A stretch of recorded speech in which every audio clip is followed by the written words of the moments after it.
Открывай.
Mums tā Kāds jūs redzat?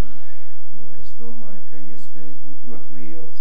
Tas viss atkarējās no gaismas, no misijas gaismas.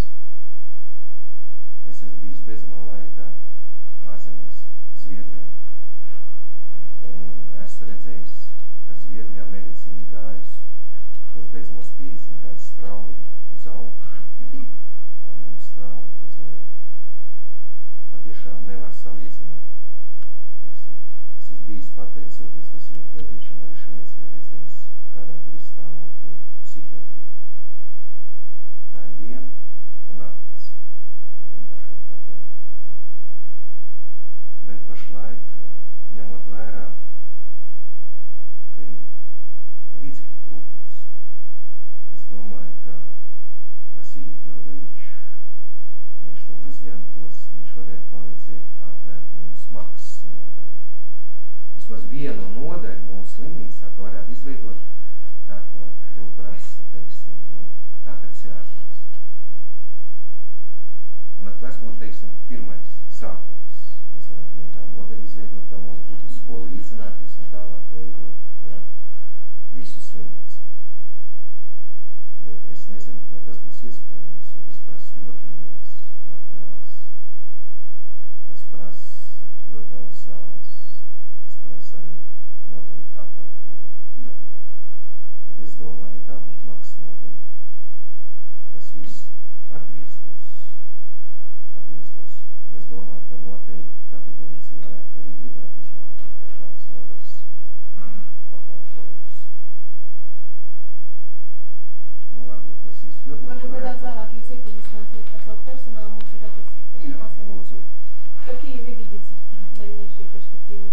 Значит, мы планируем, чтобы на территории больницы миссия могла взять спонсорство и создать какое-то отделение, или мы в этом вопросе еще продумаем, и создать от нашей миссии такую больницу здесь, совместную, под руководством главного врача и также врачей здесь. Мы планируем, что если мы будем это создавать, то с помощью наших иностранных друзей, которые сегодня к нам приезжают, изучают, просматриваются, они нам также хотят оказать помощь в каком-то степени медикаментов и другой гуманитарной помощи для этой больницы, которую мы планируем здесь совместно создать. Надо продумать, как, чтобы было лучше и более благоразумно к этому вопросу подойти. Сейчас, может быть,